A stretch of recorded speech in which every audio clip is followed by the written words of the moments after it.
Detroit Free Press. Jeff, I know things are always subject to change, but do you have in mind, like, do you plan to probably start the season going back and forth between your two goalies, between Bryce and Nedeljkovic as far as starts?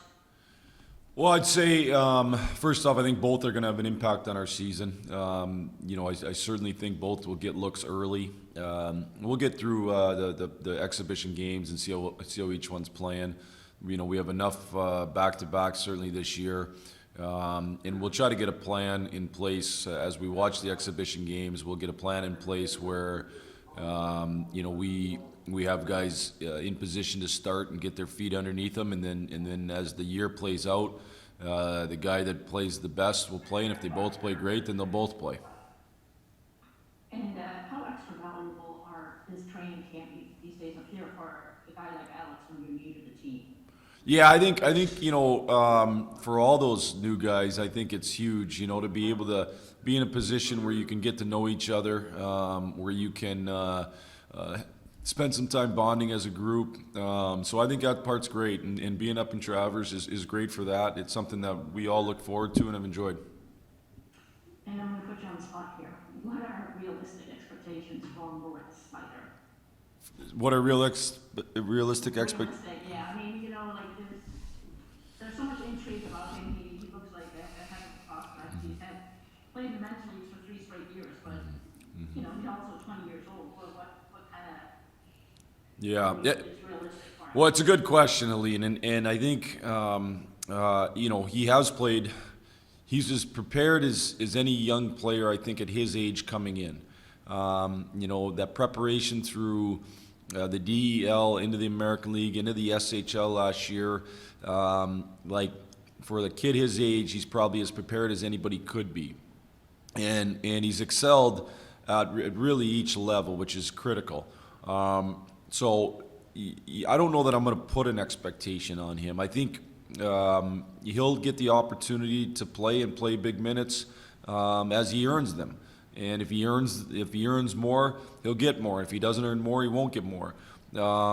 So we'll see. We'll see how it goes. But he's definitely a guy who's got a lot of potential that I think is going to become reality.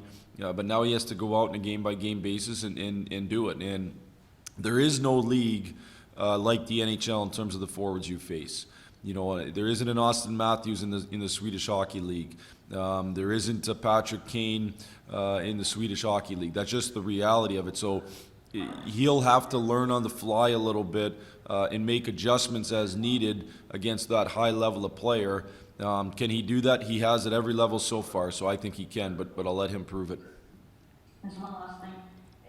How much of an advantage will his size and long be, that he's not a guy who can easily get pushed around? And he seems to have some bite to him, too, on top of that. Just like size, even though he's still very young, he's not going to get pushed. Yeah. Yeah, I think if you had if you could design, if it was a video game and you could design a great defenseman, part of it would be size, and that doesn't mean that the undersized guys that have success in this league aren't great players. They are, but they usually give something up. If you're a big man that has the total package, it's important, and not just getting pushed around, but the length and the reach that it gives you. You end up just being hard to play against because of how long you are. And then if you're long and strong, that's even better. And if you're long, strong, and you can lay big hits and have a physical presence, that's even better. So he's showing that at different levels. It'll be interesting to watch as we go through exhibition in the regular season and see how he does. Yeah. Next up, Ansar Khan, MLive. Yeah, hi, Jeff. Last year, Philip Zadina took a step in his play without the puck. This year, what are the expectations for him to take the next step offensively? Well, we would love for him to take that step offensively, and if he's occupying a top 6 role. He has to take that step offensively. Otherwise, somebody else will get that opportunity. That's reality. I think we've worked hard as an organization with Philip to continue to grow his game. And that's in lots of different areas. It's not just without the puck. I think he has grown his game in terms of his defensive play, but I think it's been not bad since he's come over. I think some of it is with the puck and learning how to be a little bit more give and go and learning how to find those open areas and how to get the puck off quicker and how to be more accurate with the shot. All that will lead to more offense. And I know the American League staff in Grand Rapids, the Red Wing staff in Detroit, the development group have all been working with him, and we're hoping to maximize his ability, and he's worked hard at it. The player ultimately is the one that dictates his success, and he's worked hard at it. So, he let a seam one-timer go on the power play today that went top shelf. When you can get it off quick and you can be accurate with it, you're going to score goals. But ultimately, for our team, we need guys to step up and continue in their development, and he's one of them. And especially if he's going to occupy, real offensive minutes. You touched on it a little bit, but just one of the keys for him is just gaining that separation, just to give him a little bit more time to get his shot off. Yeah, I think it's I've talked about this lots. There's different ways to kind of create space for yourself. Ultimately, as a player, the best players find ways to create space, and some guys do it being super fast, and some guys do it being big. He's got to use his brain for sure. He's got to give and go. He's got to find the open areas at the critical moment where he can get a puck back. And then, I think learning to get the puck off quicker and learning to be accurate with the shot is important. I think when you're younger, you work on shooting it as hard as you can. But that's not really the point. The point is to find those little openings, not to miss the net and to score. So, again, I think he's worked hard at it, and hopefully that shows and it comes to fruition as we get into the exhibition season. Thanks, Jeff. Yep. Next up, Max Boltman, The Athletic. Hey Jeff, I know I saw Robbie was taking some penalty kill shifts today. Is that a numbers thing, or is that a role you're kind of looking at for him this year? I don't know about goal, but ultimately we'll have a number of guys get a look on the penalty kill, and hopefully we'll get a chance to use a guy like Robbie potentially in exhibition and see how he does. Ultimately we've got a couple guys that did a real good job on it at the end of last year, and Vladdy Nemestikov and Gagne, and I would probably put Rass in that mix. And then we got to find which other guys are going to be real good killers for us. We've got some holes to fill with guys that were significant pieces of our penalty kill last year with Helmer and Glennie, and so we need the other guys to fill the roles. And we'll have other guys get looks tomorrow. A lot of guys that were on the power play today will be in the penalty kill tomorrow, and then we'll see who does the best job. Is there any did Braun end up being able to get on the plane today to come in today? I haven't heard an update. My understanding is he was going to land tonight, so in Traverse City. So I'm hoping he's in town tonight. I don't know totally what that means for his readiness for tomorrow. I'll know more on that tomorrow, but let's start by getting him in town. And then with Letty, obviously he's spent some time working power plays through his whole career. How much can a guy like that kind of take off of Bill Braun's plate to kind of keep him fresher through the game if he can play that way? Well, I think we have opportunities to even the minutes out on D. Ultimately, you want to even the minutes out with guys doing a great job, not just even the minutes just to even them. And a guy like Letty, who has been a good power play guy, I think puts us in position to potentially spread some of those minutes. It also frees up Phil Hronek potentially play the flank where he can one-time shots.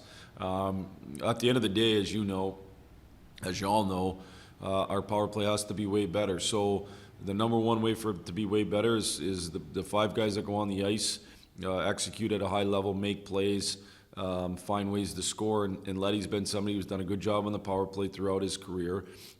He's comfortable on it. He's comfortable with the different scenarios in terms of the breakouts, and I think he's comfortable up top. Now, will he execute at that high level to help dig us? Not dig us, I guess, but put us in a position to have a really good power play? I hope so. He's going to get the opportunity to do it. Thanks, Jeff. Yep. Next up, Ted Colfin, Detroit News. Jeff, you kind of alluded to him yesterday, but just what kind of healthy and productive game did DeKeyser do for you guys? I mean, he seems to have got all the recent acquisitions, but he's almost kind of been pushed back to the back a little bit, or not talked about as much. But if he's a healthy Danny DeKeyser, he could be a big plus for you guys, couldn't he? Well, I talked to him in the after the season was over, and then I talked to him again at the beginning of this year. like I think Danny can really help our decor, and I think he can be a big factor on helping us have way more success. Danny's been a top four defenseman in my opinion since he stepped in the league. I think he's a really good puck mover. I think he's a really good defender. I think he's a guy who helps you spend way less time in your end. I've also at times, referred to him as a human eraser. He makes up for other people's mistakes. So I think when Danny's healthy, he's a really good player. And so, he certainly looks way closer to healthy now than he did a year ago. And he certainly looks way closer to normal now. His numbers say that off the ice. How he looks on the ice looks like that. So I think it's a huge addition, to be honest with you, if we get a Danny DeKeyser that's closer to what he was 2 years ago, before he hurt his back. Yeah, my Wi-Fi was kind of shaky at the start. Yeah, I heard you were talking about the goaltending. How much do you know about Alex and just what does he bring to the table? Well, yeah, I know Ned. I know Alex from he obviously played in Plymouth and he trains in the summer in the Detroit area. I have friends that have coached him that swear by him, that love his ability, they love his compete, they love his swagger, they love his ability to perform under pressure. And I had a lot of people tell me before he had the year he had last year that he's a starting goalie in the NHL, and there is doubters out there because he is undersized, and it's hard for those undersized guys. It's not the model of goalies in the NHL right now, but it's certainly, what he did last season in those 20 games was excellent. Now, can he keep that going for 50 games? Can he do that for 40 games? Can he do it for however many? We'll see. Consistency in this league is critical. I would also say that part of good goaltending is playing really good defense as a team, and it's impossible to be a great goalie if you're not doing a good job if the team isn't doing a good job in front of you. So we got to make sure the rest of us do our part and give both Ned and Greiser a chance to be really good. This is an interesting point about the shorter. Yeah, you guys are going against the trend there a little bit, guys. He's 6 foot. I mean, is he can stop the puck? I mean, that's the bottom line. Well, the two things I'd say: one, some big guys make themselves small, and some small guys make themselves big, and certainly in the net he makes himself big. So that's what really matters the most. And then two, he, as recent as last year, and this guy's more undersized. UC Saros was a heck of a goalie in the NHL last year, and really helped Nashville become a playoff team.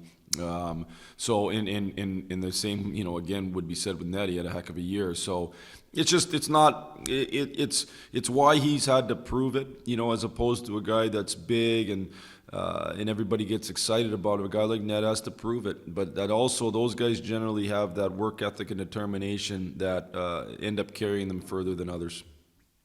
So thanks, Joe. Yeah. Next up, Bob Duff, Detroit Hockey Now.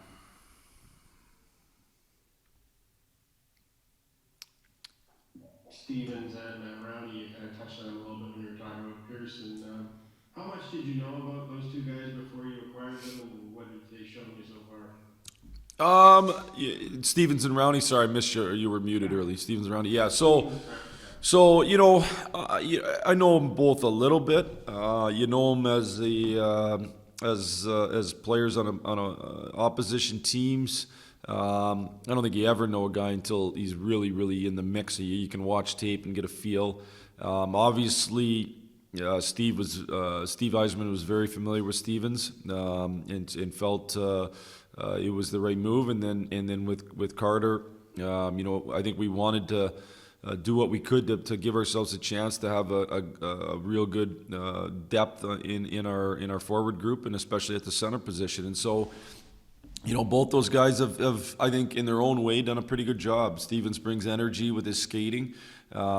He's showing some skill. I think Carter seems to be a real smart hockey player out there. And so it'll be fun to watch those two guys through exhibition season. Whether it's in Grand Rapids or with you guys, you're going to have a lot of young players in the organization this year that you hope are going to be a big part of your future. Is one of the reasons that makes sense to bring Witkowski back is he can kind of serve as a deterrent if anybody thinks they're going to try to test these young guys and punish them? I think that is an important part of it. And, I think when you have a young team, if you don't have a deterrent, then people take advantage of you, whether that's in Grand Rapids or in Detroit. And so having some guys that have to make sure the opponent knows that they're going to have to pay a price if they want to take liberties with your young players, I think is critically important. I know, during my years in the American League, we had it. They've had it there the last number of years, and we want to continue to have it. And Luke's an outstanding person, works extremely hard. He can play forward and D. We had him slated to play forward in this camp, and then we had some injuries, and we've put him back to D, and he doesn't blink. He just goes back there and plays D, and just a real good person. So he brings a lot of things to the table, character, versatility, and toughness, and all those things are important. Thanks a lot. Yeah. Our last question, George Malik, the Malik Report. Hi, Coach. I was wondering if you could talk about somebody who's slid under the radar since you guys signed him as an unrestricted free agent, Pius Suter. Wondering how he's adjusted thus far and what you're seeing from him, because he really seemed to earn his paycheck with the Red Wings by playing so well against them. Yeah, you're probably accurate with that. Pius is a guy who we saw a lot of last year, obviously playing Chicago 8 times, and then you have pre-scout games that you see him as well. He had a real good start to his NHL career.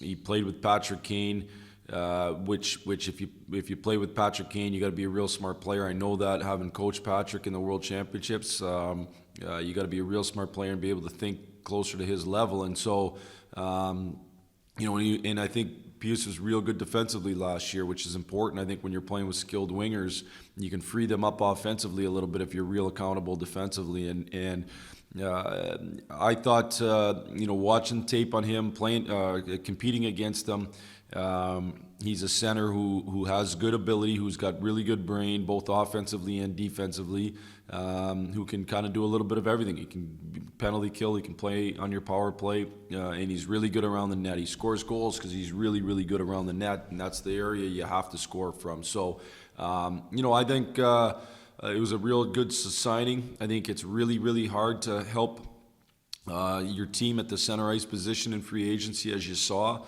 There just aren't many centers out there, and so I was real excited to get him. And finally, it looked like today was a big day for penalty killing, power play, battling. I was wondering how you felt pace picked up over the course of the 2 days now as you go into the home stretch of training camp. Yeah, it was good. I thought the pace was pretty good. We did spend time in specialty teams the second half, and we'll do the same thing tomorrow.